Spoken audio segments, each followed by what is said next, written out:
একাত্তরের মানবতা বিরোধী অপরাধের মামলায় মৃত্যুদণ্ডপ্রাপ্ত জামায়াত নেতা এটিএম আজহারুল ইসলামের রিভিউ শুনানির জন্য ২৩ জানুয়ারি দিন ধার্য করেছেন আদালত। আপিল বিভাগ সকালে জামায়াত নেতার আইনজীবী ব্যারিস্টার আব্দুর রাজ্জাক মৃত্যুদণ্ডের রায় পুনর্বিবেচনা চেয়ে করা আবেদন শুনানির জন্য উপস্থাপন করেন।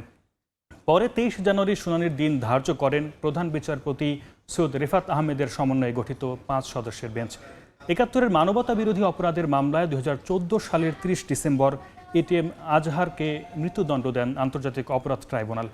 ২০১৯ সালের ৩১ অক্টোবর তার মৃত্যুদণ্ড বহাল রাখেন আপিল বিভাগ। এরাই রিভিউ চেয়ে ২০২০ সালের ২৯ জুলাই আপিল বিভাগের সংশ্লিষ্ট শাখায় রিভিউ আবেদন করেন এটিএম আজহারুল ইসলাম।